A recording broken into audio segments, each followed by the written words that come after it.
As a Babar Azam fans ये हमारा ख्वाब है कि पाकिस्तान की तरफ से चाहे कोई भी प्लेयर हो वो इंग्लैंड के अंदर या सेना कंट्रीज के अंदर इस तरह की बल्लेबाजी करके दिखाए जो शुभमन गिल कर रहा है। 4th सेंचुरी इसने स्कोर की है इस वक्त इंग्लैंड के अंदर इस सीरीज के अंदर, और अभी तक की हर जब इसने सेंचुरी मारी है वो सेंचुरीज की पिछली सेंचुरीज की निस्बत अच्छी साबित हुई है। हमारी टीम है ये बांग्लादेश से बिहार के आ जाती है जो सबसे घटिया टीम है, क्या कहना चाहिए। ये जडेजा देखो, ऑलराउंडर जितने भी इनके प्लेयर जो भी आता है इनका प्लेयर एंड टाइम पे कोई ना कोई काम कर डालता है।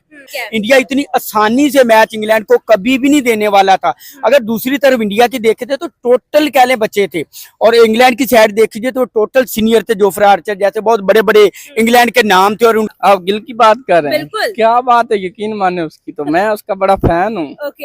बड़ा माशाल्लाह उसका, ऐसे जैसे उसकी 25 साल एज है ऐसे मुझे लगता है कि जैसे उसका 25 साल का एक्सपीरियंस हो। अच्छा, विराट कोहली के साथ खेले हुए लोग हैं, छोटे छोटे बच्चे आ रहे हैं उनके साथ परफॉर्मेंस कर रहे हैं, तो वो कहीं से भी मैच को खींच सकते हैं। अगर आप 600 टारगेट दे के ये नहीं कह सकते हो कि ये पाकिस्तानी टीम नहीं है। जोफ्रा आर्चर का जो हाल हुआ वो जोफ्रा आर्चर से पूछे। अब जो उसे चौके छक्के पड़े और जिस तरह कह लें 3-3 सेंचुरी करनी को आसान काम नहीं था, और बड़ी वो भी अगेन बड़ी टीम के अगेन जाके करनी। इंडियन टीम ने क्रिकेट खेली है ना, मतलब इंडिया की यंग टीम ने जो क्रिकेट खेली है ना वो भी इंग्लैंड में, मतलब टेस्ट मैच जहां इंडिया 110% टेस्ट मैच हार गया हुआ था। मतलब कोई बंदा भी पूछ, किससे भी पूछ लो ना, तो इंडिया वो टेस्ट मैच हार गया हुआ था। क्योंकि जब आपको इंग्लैंड में 300 प्लस की लीड पड़ती है ना तो आपके बेटा तितर बितर हो जाते हैं। बट इंडियन टीम ने वो टेस्ट मैच ड्रॉ कर दिया।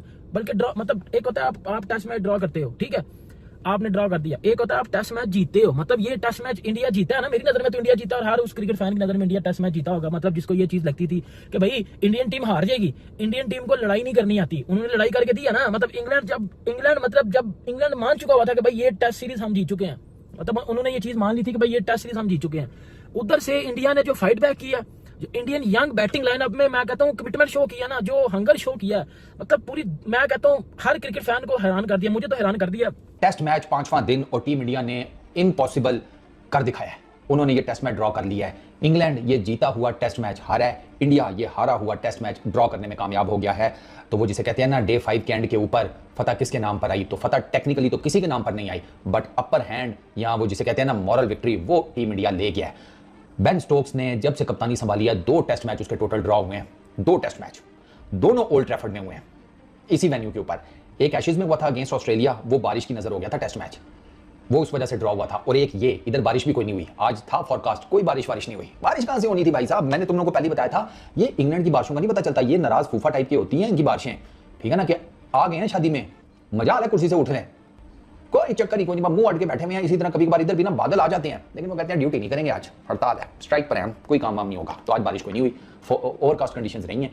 और ये जो पिच है ना ओल्ड ट्रैफर्ड की, ये ओवरकास्ट कंडीशंस में डिफरेंट बिहेव करती है, but overall it was a fantastic test match. मतलब मैच बचाने के लिए इससे शानदार परफॉर्मेंस नहीं हो सकती थी कि पूरा सेशन खेल लिया। तो guys finally India versus England का जो 4th मैच चल रहा था, 4th टेस्ट मैच जो चल रहा था, आज उसका 5वां दिन था, यानी कि लास्ट दिन का खेला चल रहा था, और ये मैच जो है वो ड्रॉ हो गया है। जी दोस्तों, इंडिया जो है इस मैच को ड्रॉ करने में कामयाब रहा है। इंग्लैंड जो है इंडिया को ऑल आउट नहीं कर पाया, इस वजह से जो है इंडिया इस मैच को ड्रॉ करने में कामयाब रहा।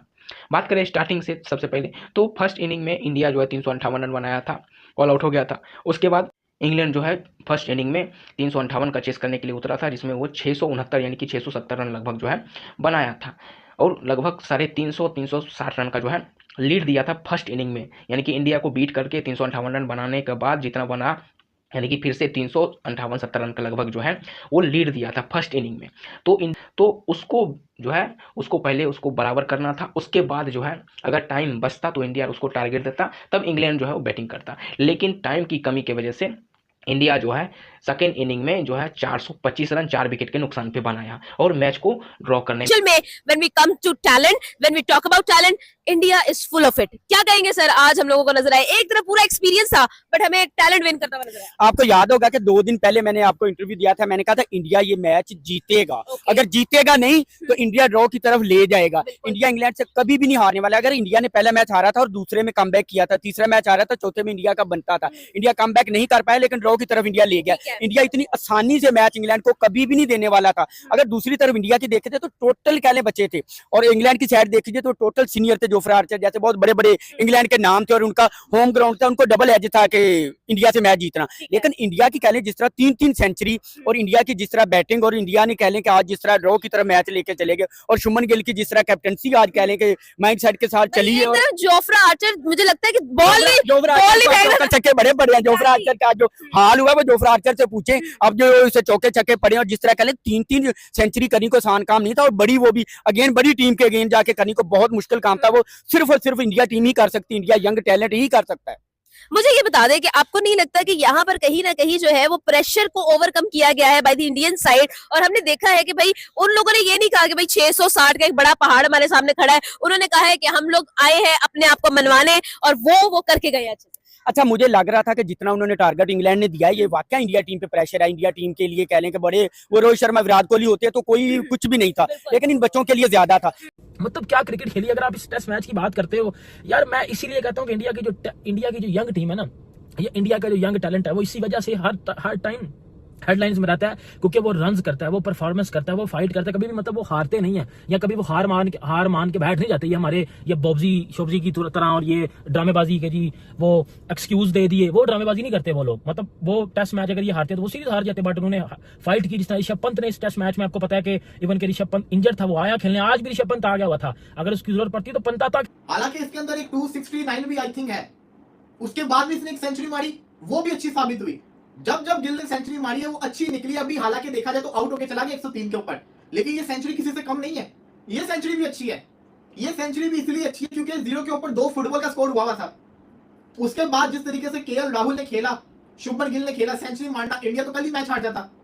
अभी तक यहां तक मैच को लेकर आए तो इसमें इनका हाथ है ना। यहाँ पे तारीफ बनती है बेन स्टोक्स की भी। बाजू में थोड़ी सी इशू चल रहा है शोल्डर के अंदर, लेकिन स्पेल किया उसने, लंबा स्पेल किया, जो कि आजकल बॉलर्स कर नहीं पाते। 7-8 ओवर का, पिछले मैच में 10-10 ओवर का स्पेल कर रहा था उसने। स्पेल किया और केएल राहुल की विकेट भी निकाली है। शुभमन गिल को भी मुश्किल का सामना करना पड़ा है। जो खतरनाक किस्म का स्पेल पुराने बॉल से बेन स्टोक्स कर रहा था, जबरदस्त, माइंड ब्लोइंग। बट गिल ने इतनी शानदार इनिंग्स खेल के मुश्किल स्पेल निकाल के जोफ्रा आर्चर की, मैं समझता हूं एक बाहर के बॉल को एवी गलत शॉट, एक सॉफ्ट डिसमिसल कहूंगा, चाइल्डिश शॉट खेल के ना कैच देके आउट हो गया। अगर ये गिल खड़ा रहता, ये मैच ड्रॉ की तरफ जा रहा था, इंडिया शायद 100 ऊपर रन स्कोर कर लेता, इंग्लैंड को बैटिंग की दावत भी। जो आज टीम इंडिया ने फाइट बैक किया ना सर, लिख लो अपनी हिस्ट्री में इंडियन क्रिकेट फैंस, ये आपका तीसरा मेजर फाइट बैक है। तीसरा मेजर, जितनी क्रिकेट मैंने देखी सुनी पड़ी है। नेपियर में गौतम गंभीर का फाइट बैक, ठीक है। ईडन गार्डन्स में राहुल द्रविड़ और वीवीएस लक्ष्मण का फाइट बैक, और ओल्ड ट्रैफर्ड में शुभमन गिल, अपना वॉशिंगटन सुंदर और जडेजा, इनका फाइट बैक। अब लिख लो ना पंडित, बता रहे हैं ना तुम्हें, तुम लिखो, हम बता रहे हैं। तो ये फाइट बैक इतना ईजी नहीं है। ये जो मैं कह रहा हूं ना कि इंडिया हारा हुआ टेस्ट मैच ड्रॉ करने में कामयाब हुआ है, मॉरल विक्ट्री उनके पास गई है। उसकी रीजन आपको ये बताता हूं कि कल लंच के ऊपर जब आपके अंडे के ऊपर 2 बैठे हुए थे ना ड्रेसिंग रूम्स में, जो सोच रहे होंगे कि यार हम भी कुछ कर ही लेते, बट चलो कोई बात नहीं, अब उनकी थकावट का भी तो देखना था। तब इंडियन ड्रेसिंग रूम में क्या बात हो रही थी वो तो मुझे नहीं पता। इंग्लैंड वाले जो है ना वो ये सोच रहे थे कि यार अब चेक करो ट्रेनें में किस टाइम निकलनी है, सबवे वब्बे किस टाइम जाती है आखिरी, और क्या हिसाब किताब है, टाइमिंग वाइमिंग चेक कर लो, मैच तो आज मुक जाएगा। लेकिन यंगस्टर्स यहाँ पर रिस्पॉन्सिबल डिसीजन लेते हुए नजर आए। कहीं ना कहीं मैच इंडिया के हाथ से बिल्कुल निकल चुका था, लेकिन कमबैक हमें बैटिंग की तरफ से नजर आया। शुभमन गिल ने अपनी कैप्टेंसी का एक मुजाहिरा दिखाया, एक रिस्पॉन्सिबल कैप्टेंसी करके दिखाई, और हमें एक हारा हुआ मैच ड्रॉ की तरफ जाता हुआ नजर आया, जहां पे कहीं ना कहीं हमें सीरीज के अंदर एक जान दोबारा से फूकती हुई नजर आई। क्या कहेंगे सर? इंडिया की टीम बच्चों वाली टीम तो नहीं। आपने देखा साउथ अफ्रीका को T20 कप में जीता हुआ कप कहां से कहां ले आया। और दूसरी बात, इंडिया का जो भी प्लेयर आता है, धोनी अच्छा, विराट कोहली के साथ खेले हुए लोग हैं, छोटे छोटे बच्चे आ रहे हैं, उनके साथ परफॉर्मेंस कर रहे हैं, तो वो कहीं से भी मैच को खींच सकते हैं। अगर आप 600 टारगेट दे के ये नहीं कह सकते हो कि ये पाकिस्तानी टीम नहीं है, तो बांग्लादेश से हार जाएगी, फिलहाल से हार जाएगी, ये इंडियन टीम है। इनका कोई भी एक प्लेयर देखो, 8 डोंट टक इनके बैट्समैन है, जडेजा देखो, ऑलराउंडर, जितने भी इनके प्लेयर, जो भी आता है इनका प्लेयर एन टाइम पे कोई ना कोई काम कर डालता है।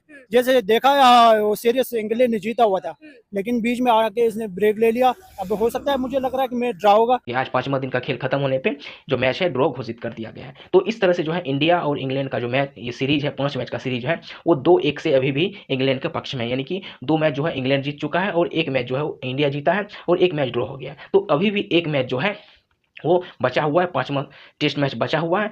अगर वो इंडिया जीतता है तो सीरीज बराबर रहेगा 2-2 से।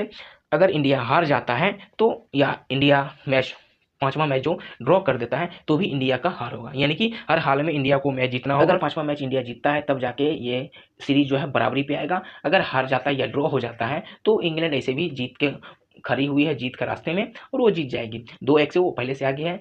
तो इस हिसाब से अगर मैच ड्रॉ हो जाए या इंग्लैंड जीत जाए, दोनों ही सूरत में जो है इंडिया का हार ही होगा। तो हर हाल में उस मैच को जीतना होगा। अब बात कर लेते हैं सेकेंड इनिंग के बैटिंग के बारे में। ताकि आप लोग देखे होंगे कि फर्स्ट इनिंग जो है 358 रन पे ऑल आउट होने के बाद जब सेकेंड इनिंग में इंडिया उतरा है तो 0 रन पे 2 विकेट गिरा था। जी हाँ दोस्तों, यशस्वी जायसवाल 0 रन 4 बॉल खेल के, और उसके बाद सेकेंड जो है साई सुदर्शन आया और 1 बॉल में वो आउट हो गया, यानी कि 0 रन पे 2 विकेट गया था और लग रहा था कि ये एक इनिंग रहते इंग्लैंड जो है इस मैच को जीत जाएगा। लेकिन केएल राहुल और कप्तान शुभमन गिल जो बैटिंग किया गाइस, इस मुश्किल परिस्थिति से इंडिया को निकाला। और कप्तान शुभमन गिल जो है 103 रन जो है 238 बॉल में और बिना किसी सिक्स का जो है बनाया है, जो कि काफ़ी ज़्यादा शॉकिंग बात है कि गिल जैसा प्लेयर टेस्ट मैच में जो है ऐसा पहला बार हुआ है। इस मुश्किल परिस्थिति में ऐसे कई बार जो है इस मुश्किल परिस्थिति से गिल ऑलरेडी इंडिया को बाहर निकाल चुका है, लेकिन आज का जो सिचुएशन था वो काफ़ी ज़्यादा अलग था। यानी कि 238 गिल खेला है और 103 रन बनाया और सिर्फ 12 चौके मारे, यानी कि सिंगल पे सबसे ज़्यादा ध्यान दिया गया। उसी तरह जो केएल राहुल है वो 90 रन बना के एलवी बेंचस्टोक के हाथों हो गए, 230 बॉल खेल के 90 रन बनाया। और ये दोनों का जो पार्टनरशिप हुआ यही मेन टर्निंग पॉइंट था इंडिया को इस मैच में बने रहने के लिए। अगर ये दोनों विकेट जो है 0 पे 2 विकेट गिरने के बाद 300 रन के करीब जो है 200 लगभग 250 रन बनने के बाद तीसरा विकेट और चौथा विकेट गिरा है। उसके बाद उतरे बैक टू बैक दोनों विकेट गिर गया, 190 रन का लगभग बना के केएल राहुल आउट हो गया और 103 रन बनाने के बाद शुभमन गिल आउट हो गया। उसके सब तो जानते हो कि पंत जो है वो अभी चोटिल हैं और वो मैच खेलने का पोजीशन में बिल्कुल भी नहीं है। तो बहुत ही मुश्किल समय था, लेकिन इस मुश्किल के समय में वॉशिंगटन सुंदर और रविंद्र जडेजा ने जो पारी खेली है भाई, जितना तारीफ करो वो कम है। यानी कि टोटल 4 प्लेयर ने मिलके इस स्कोर को अचीव किया। केएल राहुल और शुभमन गिल का जो पार्टनरशिप पहले 2 दिन के लिए, यानी कि चौथा दिन पूरा संभाला और उसके बाद पांचवा दिन जो है चौथा दिन और पांचवा दिन का आधा समय तक जो है ये दोनों का केएल राहुल और शुभमन गिल का पार्टनरशिप चला। उसके बाद लास्ट में वॉशिंगटन सुंदर और रविंद्र जडेजा का जो 100 रन का, जी हाँ गाइस 100 रन दोनों मारा है। 107 रन मारा है रविंद्र जडेजा 185 बॉल में 13 चौके और 1 छक्के की मदद से, और 206 बॉल में 101 रन 9 चौके और 1 छक्का की मदद से वॉशिंगटन सुंदर ने बनाया। ये जो दोनों का ओपनिंग, ये दोनों का जो साझेदारी रहा है वो इंडिया का मैच ड्रॉ होने, अगर आप ऐसा भी बोल सकते हो कि ये ड्रॉ नहीं, इंडिया का एक तरह से जीत है। जहां इंडिया एक इनिंग्स इस मैच को हार रहा था, वहां इन चारों प्लेयर ने मिल के ऐसा बैटिंग किया कि इंग्लैंड का कोई भी बॉलर जो है चल नहीं पाया। जबकि स्टार्टिंग में 2 यानी कि 1 ओवर में क्रिस वोक्स ने यशस्वी जायसवाल और साई सुदर्शन को बैक टू बैक आउट कर दिया। एक ही ओवर में, पहला ओवर में 0 रन पे 2 विकेट आउट हो गया। उसके बाद सीधा हम लोग 500 बॉल जो है ये लोग लगभग खेला है। तो आप इससे अंदाजा लगा सकते हो कि कितना ये लोग जो है बैटिंग कितना अच्छा, कितना मुश्किल परिस्थिति में किया और कोई विकेट बिना कोई गलती का, कोई विकेट दिए बगैर जो है इस मैच को चेज किया।